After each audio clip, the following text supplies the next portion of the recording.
Today in Real Life Archives. Betting with an Edge. Today, we're going to slow things down and carefully dissect one of the absolutely greatest, most fascinating intellectual heists in all of recorded history. Now, when I say heist, forget about the Hollywood cliches. We aren't looking at a story involving marked cards, hidden cameras woven into jackets, or some flashy sleight of hand. No, we are looking at a story built entirely on pure, cold, unrelenting data. This right here is an absolute masterclass in how rigid mathematical discipline, combined with an unbreakable family bond, literally brought the global casino industry to its knees. So sit back, because we are about to uncover the meticulously crafted blueprint of the Pelayo family. This entire saga, this whole global operation, begins with one single, incredibly piercing philosophical premise from the patriarch, Gonzalo García-Pelayo. He simply stated, "Nothing is perfect." You see, Gonzalo possessed this deeply restless, highly analytical mind, and in the early 1990s, he decided to turn that intense focus toward the casino roulette wheel. Now, to the casino itself, and to the millions of hopeful gamblers walking through those shiny doors, the roulette wheel was the ultimate infallible generator of pure chance. It was supposed to be untouchable. But to Gonzalo, it was simply a machine, and his logic was wonderfully simple.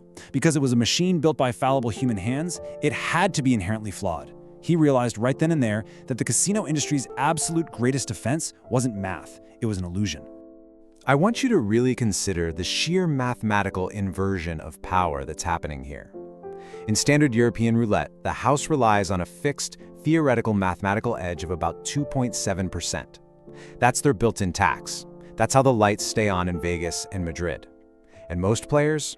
Well, they try to beat this invisible tax with disastrous, almost magical betting systems, like the martingale, where you just keep doubling your bets until you inevitably face complete financial ruin.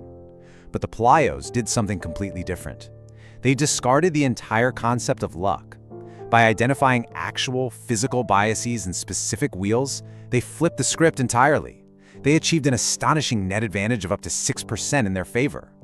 To put that into perspective, that is more than double the edge the house normally holds over you. They didn't just beat the house, they became the house.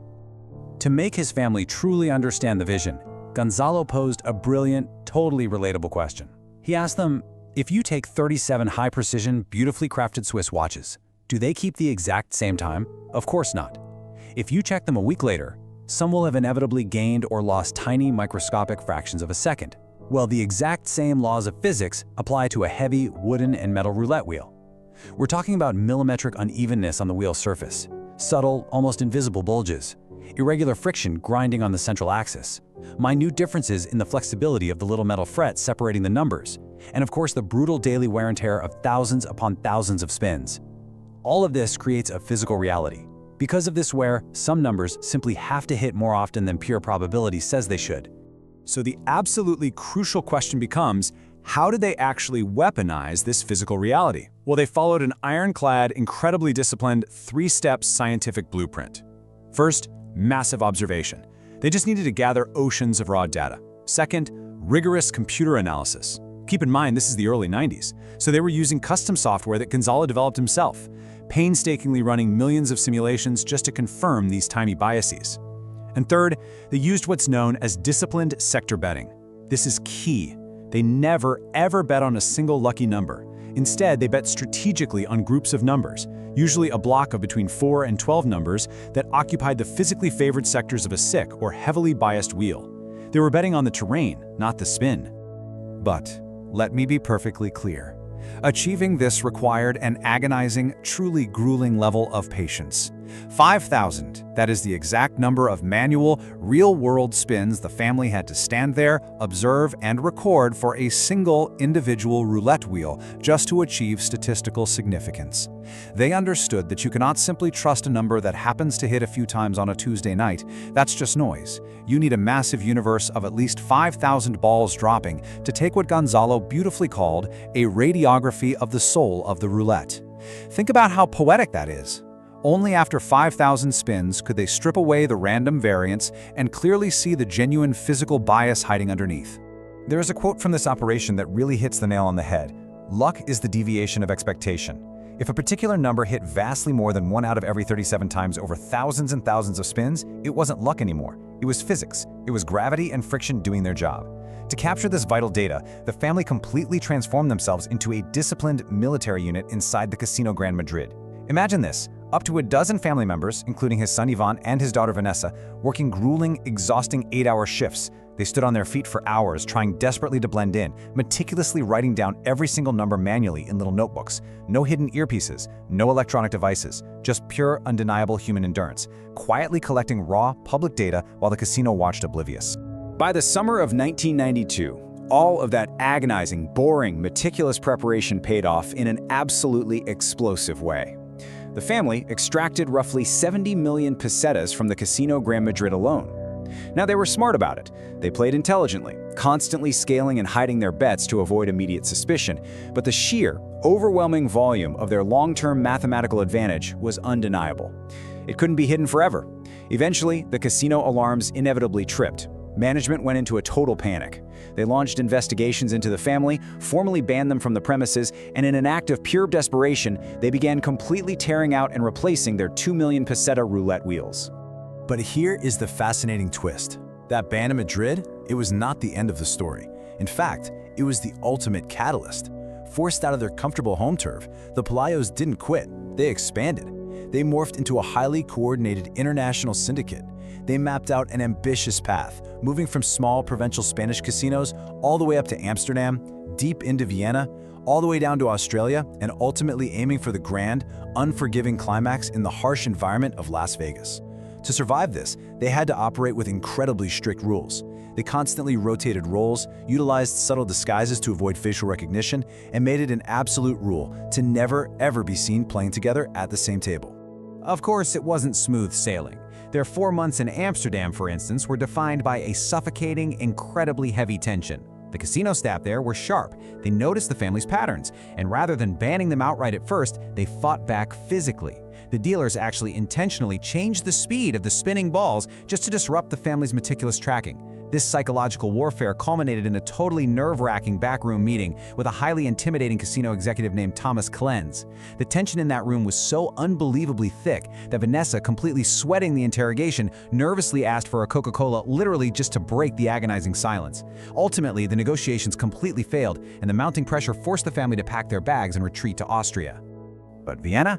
Well, Vienna delivered a legendary, absolutely euphoric peak for the family. In one single, frantic, adrenaline-fueled night, a highly coordinated 6-person Pelayo crew won a staggering 14 million pesetas. It was a masterpiece of execution. They were playing 4 hands completely simultaneously across both French and American tables, dropping heavy bets on massive sectors covering up to 18 numbers at a time. The atmosphere on the casino floor was so utterly chaotic that regular clients were actually pushing and shoving each other to get a look like it was a rugby match. And all the while, the croupiers were quietly whispering the Pelayo name to each other like it was some sort of ghost story. It was the absolute, undeniable vindication of their deeply analytical method and their extraordinary family cohesion. Las Vegas, however, was a drastically different beast entirely. Vegas isn't about polite European casino managers. Vegas is dark, it's hostile, and it is systemically designed to break you. Right away, they faced American roulette wheels featuring a double zero, which instantly doubles the house's mathematical advantage against the player. Beyond the math, they were staring down the most advanced, paranoid surveillance systems on the face of the planet, and the environment itself was brutally aggressive. The psychological pressure didn't stay subtle for long. It escalated rapidly, evolving from suspicious stares from the pit bosses into outright physical threats. There were even allegations of weapons being involved, just to firmly ensure the family abandoned the casino floors for good. I really think we need to pause and completely strip away the myth here. Because when we hear these stories, we picture smooth, champagne-soaked Hollywood glamour. But the actual nomadic reality of what they were doing was incredibly grueling. Think about it. In Australia, Gonzalo actually had to live and operate under the false name Fernando Trevilla. Imagine the stress of that. They traveled constantly with impossibly thick stacks of cash, nervously hidden away in the dusty ceilings of cheap hotel rooms, absolutely terrified every single time they had to pass through airport security. It was a relentless life of constant jet lag, deep paranoia, and immense emotional drain. And incredibly, this massive global operation was all initially funded by a meager $2,500 they had scraped together from a documentary rights sale. Beyond the immense physical toll of living on the road, there was an overarching, incredibly stressful legal war looming over them. Casino Gran Madrid, desperate to stop the bleeding of their vaults, tried to formally justify their ban by citing vague irregularities in the practice of games. Essentially, they painted the Pelayos as dirty cheaters, but Gonzalo, armed with his rock-solid logic, took them straight to court. He argued, quite brilliantly, that there was absolutely zero manipulation taking place. They didn't ever touch the wheel, they didn't alter the weight of the ball, and they used absolutely no prohibited technology on the floor. They simply used their human eyes, their sharp intellect, and their fundamental right to analyze information that was being publicly displayed by the casino itself. And that fierce legal battle leads us directly to this monumental date, June 23, 2004. This is the day the Spanish Supreme Court delivered a final verdict that literally shook the global gaming industry to its core. They completely, unequivocally vindicated the family. The court's ruling stated clearly that the game did not cease to be played with complete regularity, and they confirmed there was absolutely no manipulation of the cylinder. The justices explicitly recognized that the family merely used their own ingenuity and computer technique to beat the odds.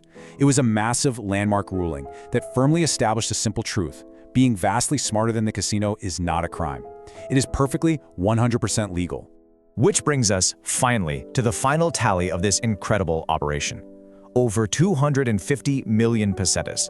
When you adjust that for inflation, we are talking about several million euros today. Extracted cleanly, methodically, and entirely legally from massive corporate casinos across the globe. Now, they didn't destroy the casino industry, Vegas is obviously still standing, but they exploited its arrogant blind spot absolutely perfectly. This entire story stands as a brilliant testament to the fact that with enough raw data, rigorous discipline, and unyielding family unity, even the most deeply entrenched, seemingly invincible mathematical advantages can be completely dismantled piece by piece. Now, if you walk into a casino today, you'll find digital sensors and laser-calibrated maintenance. Replicating the exact Pelayo method now is incredibly difficult, almost impossible, but their true legacy transcends the roulette wheel entirely. What they really proved is that the facade of infallibility put up by massive institutions is often exactly that, just a facade. So as we wrap up this explainer, I want to leave you with this final provocative thought to really ponder. If an ordinary family, armed with absolutely nothing but pencils, notebooks, and extreme patience, can legally break the invincible bank, what other perfect systems in our everyday world are out there, completely flawed, just waiting for someone to stop and observe them closely enough? Keep questioning everything. This is just one story. There are many more you wouldn't believe. Subscribe for the next one.